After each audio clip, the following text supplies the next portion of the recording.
Welcome to today's morning show on WRCO, WRCE Radio. We have some special events to talk about today. We're going to talk about an upcoming visit from an author, Jeff Nania. And I know if you've listened to this program before, you're well aware of Jeff and his work, and we're glad to have him on the air today. Good morning, Jeff. Good morning. How are you? Well, I'm doing really well. Let's kind of recount your story a little bit. You have ties to the area, do you not? From my writing sense, but Senator Schultz, who was the senator for that area for, it seems like a very long time, and I actually went to high school together. That's right. And Jean Burkett, who was a community activist and general wild woman, her sister was our English teacher. Dale and I, she was our English teacher, and she was convinced that we would never amount to anything. So she just was right, I guess. Well, maybe in a way, but certainly you put this to good use. Obviously, you took what you learned a little bit. Who would have thought you'd be an author someday, right? I think that's fair. Who would have ever thought?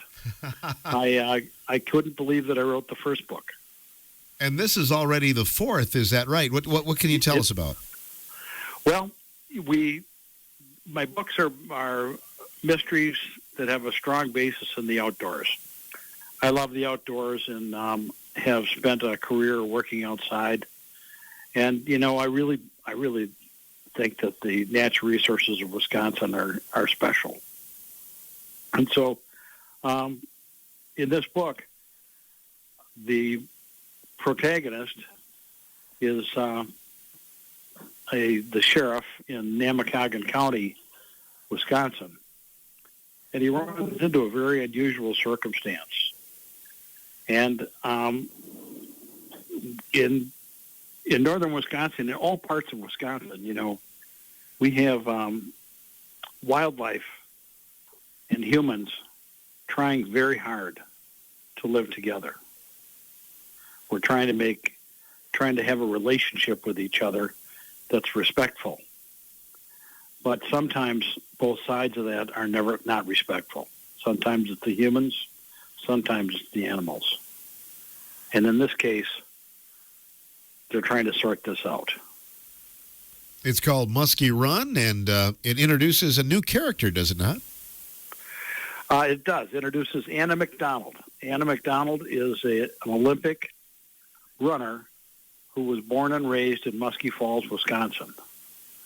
And her story is a story of hardship and success. And she comes home to Musky Falls to visit with her family and to host the Great Northern Race that is going to take place in Namakogon County.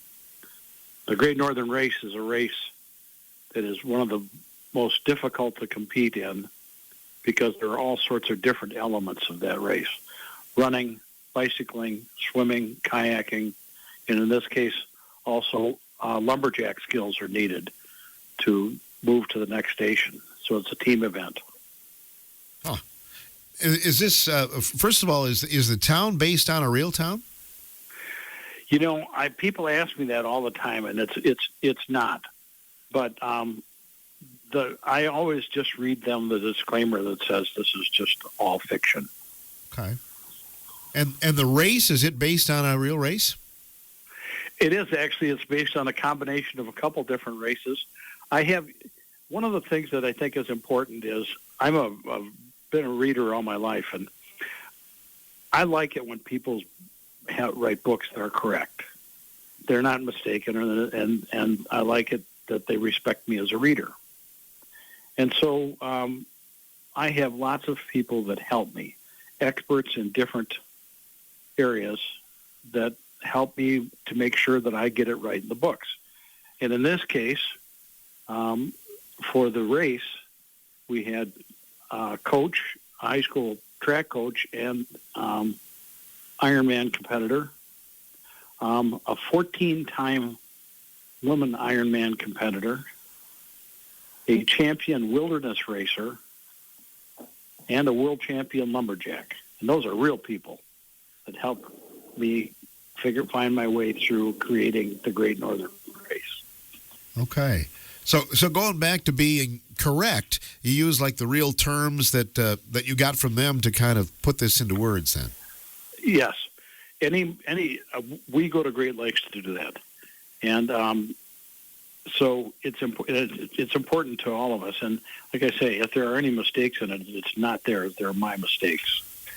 But we follow, like in the law enforcement part of it, we follow closely to how a law enforcement investigation would work and what their expectations are in conducting such an investigation. One of our helpers is a retired FBI agent and retired medical examiner. So I've been very fortunate to have people who have supported me, including your radio station. You know, the first interview I gave on this book was in your radio station. Sure. And it was hilarious because Jean Burkett was there. and she had a lot to say. Did she get a red pen out and circle words and punctuation and things like that? No. No, although don't give her any ideas. Yeah, exactly. She can still do that. Jeff Nania is our guest on the phone here today talking about book number 4, and you're going to be in the area coming up on Saturday, are you not? I am. I'm going to be at Oak Hooch Books. It'll be a great opportunity for local people to stop by and see you. What time are you going to be there, Jeff? 4:30. I think we're going to start about 4 or 4:30, and we're looking forward to people stopping by. You know, we had the first book event we had at Oak Hooch was wonderful. It really was. It was just people who love to read and liked a good story, and it was a lot of fun. And I'm expecting this to be all the same. I'm going to be interested to see. We have a lot of people from the Richland Center area that have read all the books. I'm interested to see what they have to say about them. Now, the 4th book is just coming out now, today as a matter of fact. And so we're looking forward to getting some feedback. So the early results, and I understand, not a lot of people have had their hands on the book yet, but those that have read it, are you getting a pretty good response? Yes, we are. I'm incredibly happy with the response we've had. It was very nice. And so I hope that keeps up. So you can pick up this book and not know anything about your previous books and still understand it, or do you have to buy the series? Well, no, the books are standalone. The first book is Figure 8, and it really does tell the story of this guy named John Cabrelli, who goes through the process. And people have told me that they've done fine reading books in whatever order they want, but if they read the first book, it gives them an idea who this Cabrelli guy is. And he's not some guy who's swinging through the trees with machine guns in the neighborhood. He's just like us. I mean, he's a law enforcement officer who lost his job, and he's just like us trying to sort through every day of our life and where we're going to head. And I kind of like the guy. I would say, although this might sound a little strange, I would say he and I are friends. I was a former law enforcement officer and worked in conservation for a long time. And I enjoy the same things that character enjoys. What makes a good mystery, Jeff? That is a great question. A good story that people like to read. And we just had this recently. I had a discussion on a blog site about what kind of writer I was. Well, I'm certainly unconventional and more of a road not taken sort of writer. There are mysteries all around us, And some of the mysteries we see are bird migrations, wild animals, things like that. But the key to a good mystery is trying to get people to figure it out. And not just going to the back page. Oh, you know what? I told someone just recently, I said, going to the back page is not going to help you. Ah, okay. What, people are fascinated with mysteries, though. There's so many on TV and, and books and that kind of thing. I guess it kind of feeds into our nature of being curious, right? Well, we're curious, and, everybody likes mysteries forever. From Sir Arthur Conan Doyle. I mean, these mysteries, Agatha Christie, all these great mystery writers, they write clever mysteries. The difference between mine are based in the outdoors. They're based on this relationship we have with nature. And the protagonist, John Cabrelli, comes from an urban area, Madison, where he's patrolling South Madison and ends up in northern Wisconsin. And northern Wisconsin, there are some great mysteries. I mean, just think of all the people. You cannot believe the people that we see and meet all over the place who love to go to northern Wisconsin, who have family traditions, where they go there to visit, to fish, to spend some time, to cool off in the summer, to ski in the winter, and it's a lot of fun. I always tell people that Wisconsin, if it wasn't for our natural resources, would be just a place to stop for gas between Illinois and Minnesota. A lot of people do. You could hide out in northern Wisconsin like Dillinger or something, right? Well, so yeah. As a matter of fact, it's an interesting thing that there's a great story about a game warden and who encountered guys who were fishing in suits. And this is in the 1920s. And it turned out to be none other than Al Capone's guys. Ah. And Capone built himself a lodge in northern Wisconsin. They give tours there now. Yep, even the bad guys love northern Wisconsin. Your book that is just coming out as we speak here, as people pick that up, I'm guessing you don't have to be a fan of the outdoors or a hunter or a fisher person to enjoy the mystery, do you? No, you sure don't.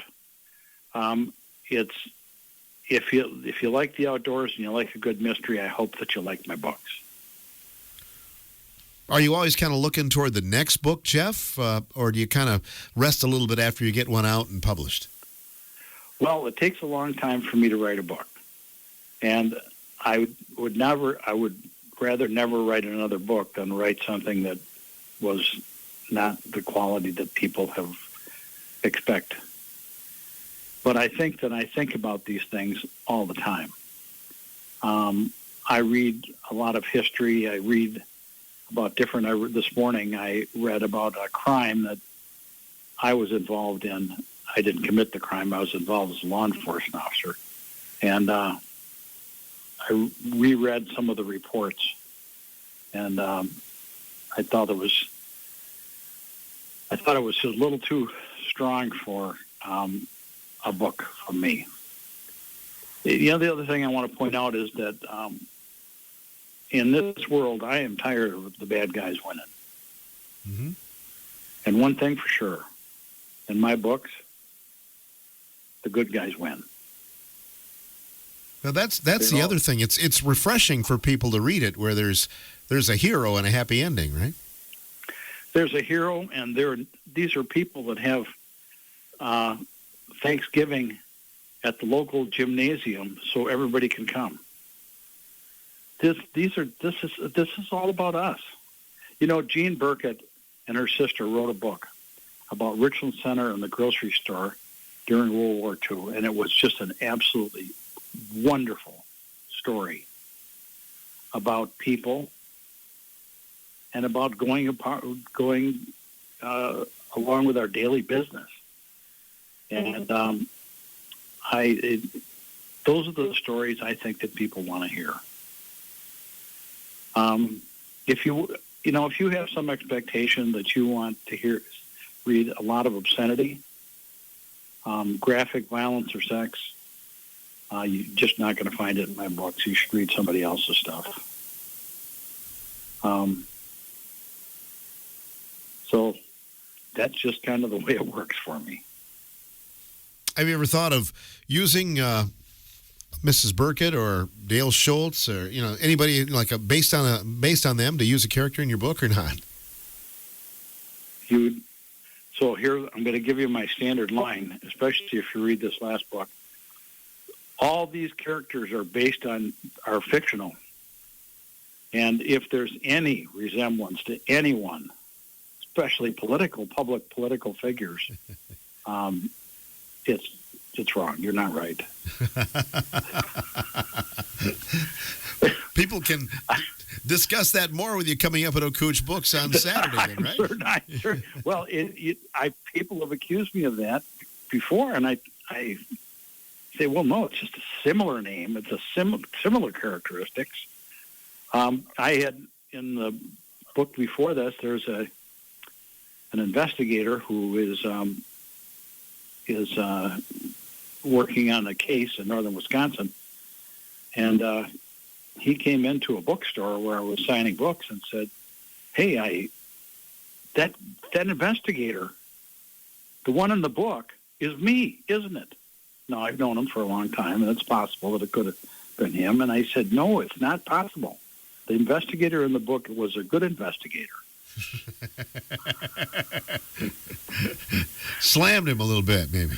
Well, he just laughed. Oh, that's awesome. But, I also believe a lot in the fabric of community. Your radio station, Ron and I had a nice talk about this. I think that the value of local radio is grossly underestimated. I think it has the possibilities of bringing people together that other media doesn't have. I know that small newspapers are struggling,